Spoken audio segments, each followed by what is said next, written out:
La troisième partie dans ce chapitre est la théorie de l'hybridation. Cette théorie est pour décrire les liaisons d'un grand nombre de molécules polyatomiques. Dans cette théorie, il y a création des orbitales atomiques hybrides. L'orbital atomique hybride se forme par combinaison des orbitales atomiques d'un même atome.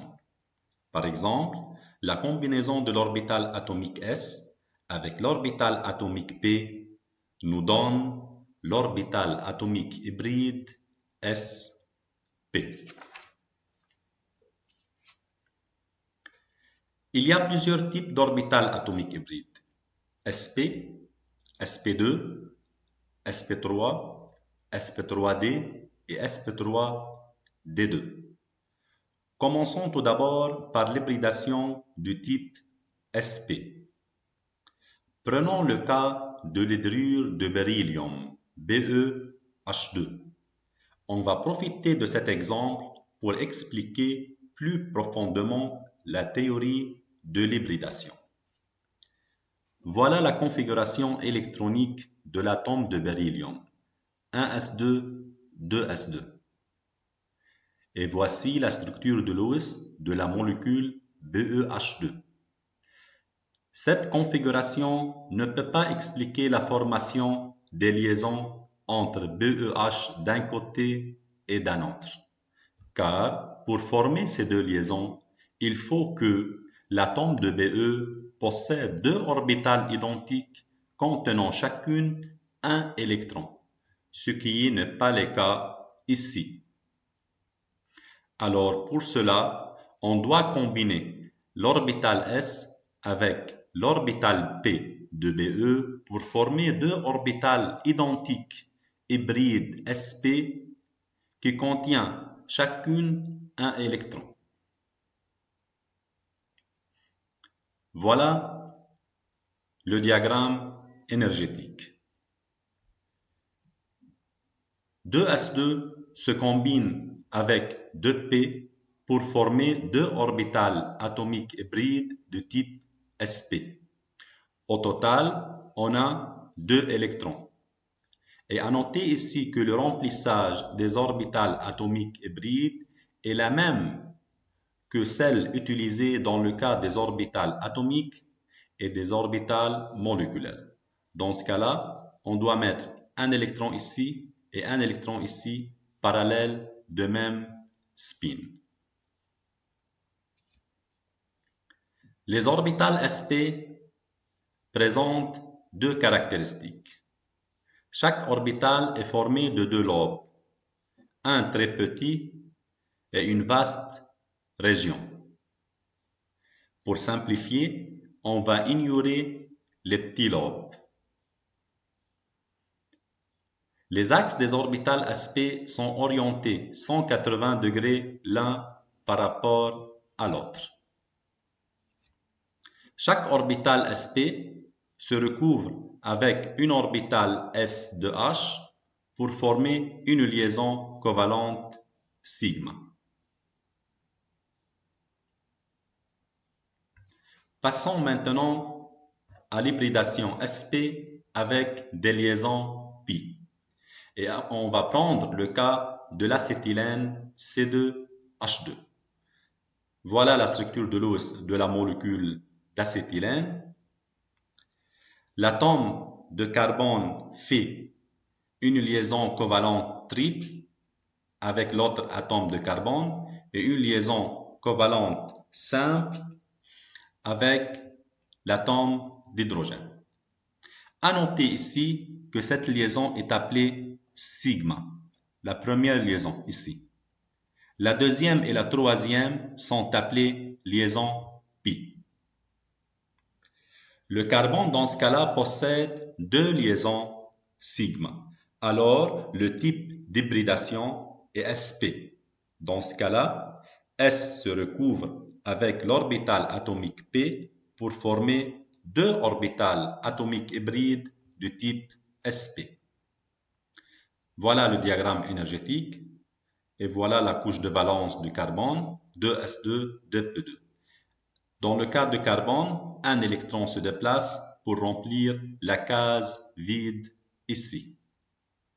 Et dans ce cas-là, l'orbital atomique S se recouvre avec l'orbital atomique P pour former deux orbitales atomiques hybrides de type sp, qui contient chacune un électron de façon à ce que les deux électrons soient de même spin. Et là, il reste les deux orbitales atomiques non hybrides Py et Pz, et dans chacune, il y a aussi un électron de même spin. Voilà, les orbitales hybrides sp sont linéaires l'un par rapport à l'autre à 180 degrés. Et les orbitales atomiques non hybrides sont perpendiculaires l'un par rapport à l'autre et à ceux des orbitales sp. Voilà la structure de l'acétylène. La liaison sigma entre les deux carbones est assurée par recouvrement axial des orbitales atomiques hybrides sp-sp. Également, les liaisons sigma entre C et H d'un côté et d'un autre sont assurées par recouvrement axial des orbitales atomiques hybrides sp et l'orbital atomique s de l'hydrogène. Également, les liaisons pi entre les deux carbones sont assurées par recouvrement latéral des orbitales atomiques non hybrides py et pz. Voilà les liaisons sigma et voilà les liaisons pi entre les deux carbones. Passons maintenant à l'hybridation sp2. On va prendre la molécule de BH3. Le bore dans la molécule de BH3 fait 3 liaisons covalentes simples avec 3 atomes d'hydrogène, c'est-à-dire le bore possède 3 liaisons sigma. Par suite, le type d'hybridation de l'atome de bore dans la molécule de BH3 est sp2. Comment il se forment les orbitales atomiques hybrides du type sp2? L'orbital de S se recouvre avec 2px et 2py pour former 3 orbitales hybrides identiques sp2. Voilà le diagramme énergétique. 2s2 se recouvre avec 2 orbitales 2px et 2py pour former 3 orbitales atomiques hybrides identiques du type sp2. Dans chaque orbitale atomique hybride, il y a un électron de façon à ce que les 3 électrons soient du même spin. Et là, il nous reste une orbitale atomique non hybride de p vacante, c'est-à-dire vide. À noter que les 3 orbitales sp2 sont coplanaires. Leur axe forme entre eux des angles de 120 degrés. Et l'orbital non hybridé de P, qui est l'orbital vide, est perpendiculaire au plan des orbitales sp2. Voilà les 3 orbitales atomiques hybrides sp2 sont coplanaires. Et là, on a une orbitale atomique non hybride de type P vacante. Chaque orbitale atomique hybride sp2 de bord se combine avec une orbitale atomique S d'un atome d'hydrogène pour former une liaison covalente simple sigma. Pareil ici et pareil ici. À noter que l'orbitale P vacante est responsable des propriétés acides de BH3. Une petite remarque, il s'agit de principe de conservation des nombres des orbitales. Lorsqu'on a combinaison d'une orbitale S avec une orbitale P d'un même atome, on obtient 2 orbitales hybrides sp. Lorsqu'on a combinaison d'une orbitale S avec 2 orbitales P d'un même atome, on obtient 3 orbitales atomiques hybrides sp2, c'est-à-dire on a conservation des nombres des orbitales. Passons maintenant à l'hybridation sp2 avec des liaisons pi. On va prendre l'éthylène, C2H4. Chaque carbone dans la molécule de C2H4 fait une liaison covalente double avec l'autre carbone et deux liaisons covalentes simples avec deux atomes d'hydrogène. C'est-à-dire, chaque carbone dans l'éthylène possède trois liaisons sigma et une liaison pi. Par suite, le type d'hybridation de chaque carbone est sp2. L'orbital S se recouvre avec deux orbitales de type px, py pour former trois orbitales atomiques hybrides de type sp2. Dans chaque orbital atomique hybride, il y a un électron de façon à ce que les trois électrons soient du même spin. Et là, il nous reste une orbitale atomique non hybride, px, qui contient un électron. Voilà les trois orbitales atomiques hybrides sp2. Et là, on a l'orbital atomique non hybride p. Et voilà, la liaison entre les deux carbones est assurée par recouvrement axial entre deux orbitales atomiques hybrides de type sp2. Et les quatre liaisons ici et ici entre les carbones et les quatre hydrogènes est assurée par recouvrement axial entre l'orbital atomique hybride sp2 et l'orbital atomique s de l'hydrogène. Et là, dans la molécule de C2H4, on a 5 liaisons sigma. Et la liaison pi entre les deux carbones dans C2H4 est assurée par recouvrement latéral entre les deux orbitales atomiques non hybrides PZ. Passons à l'hybridation de type sp3. On va prendre le méthane, CH4. Dans le méthane, le carbone, l'atome central, fait 4 liaisons covalentes simples avec 4 atomes d'hydrogène. C'est-à-dire, le carbone possède 4 liaisons sigma. Par suite, le type d'hybridation de l'atome de carbone dans CH4 est sp3. Comment il se forme l'orbital atomique hybride de type sp3? Elle se forme par combinaison d'une orbitale s avec 3 orbitales de type p. Par suite, on obtient 4 orbitales atomiques hybrides de type sp3. Le remplissage des orbitales atomiques hybrides sp3 suit la même méthode que celle du remplissage des orbitales atomiques et des orbitales moléculaires. Là, ici, on a 2 plus 2, ça fait 4 électrons.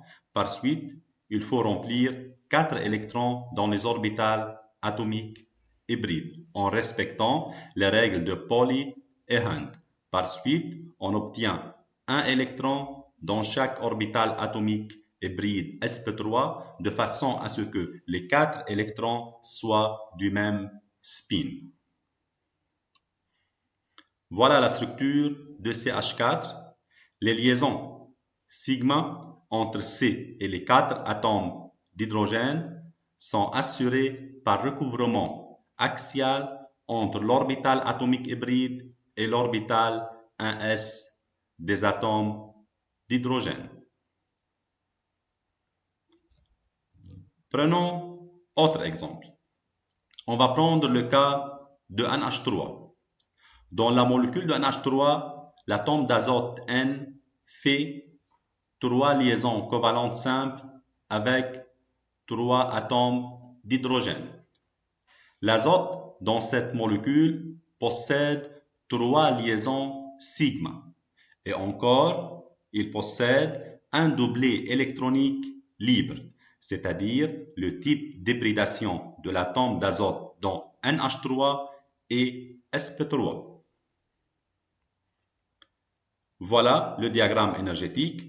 2s2 se recouvre avec 3 orbitales de type P, Px, Py, Pz pour former 4 orbitales atomiques hybrides de type sp3. Là, au total, on a 5 électrons, donc on doit remplir 5 électrons dans les orbitales atomiques hybrides sp3.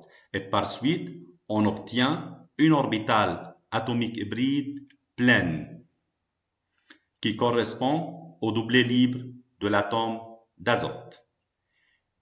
Et les liaisons sigma entre l'atome d'azote et les 3 atomes d'hydrogène sont assurées par recouvrement entre les orbitales atomiques hybrides sp3 et les orbitales s des atomes d'hydrogène. Et voilà la structure de NH3. On a le 3 orbital hybride sp3 et là, la 4e orbitale hybride sp3 qui est pleine, qui correspond au doublet libre sur l'atome central N. Prenons encore le cas de l'eau, H2O. Dans la molécule de H2O, l'oxygène fait 2 liaisons covalentes simples avec 2 atomes d'hydrogène. L'oxygène possède en plus de 2 liaisons sigma 2 doublets libres. Par suite, le type d'hybridation est aussi sp3. Voilà, on aura formation de 4 orbitales atomiques hybrides sp3 par recouvrement entre 2s2 et 3 orbitales px, py et pz. Lorsqu'on remplit les 4 orbitales atomiques hybrides en respectant les règles de Pauli et Hunt, on obtient 2 orbitales atomiques hybrides sp3 pleines qui correspondent aux 2 doublets libres qui se trouvent sur l'atome central ou dans la molécule d'eau. Et les liaisons sigma entre l'oxygène et les hydrogènes sont assurées par recouvrement entre sp3 et l'orbital s de l'hydrogène. Passons maintenant à l'hybridation du type sp3d. Prenons le cas de pentachlorure de phosphore PCl5. Dans cette molécule, le phosphore fait 5 liaisons covalentes simples avec 5 Cl. Par suite, P possède 5 liaisons sigma. Et par suite, le type d'hybridation est sp3d. Comment il se forme sp3d? Elle se forme par combinaison d'une orbitale s avec 3 orbitales p et une orbitale d. Et par suite, on obtient 5 orbitales du type sp3d. Dans chaque orbitale, on a un électron de façon à ce que les 5 électrons soient du même spin. Voilà la structure de PCl5. Chaque orbitale sp3d assure une liaison PCl.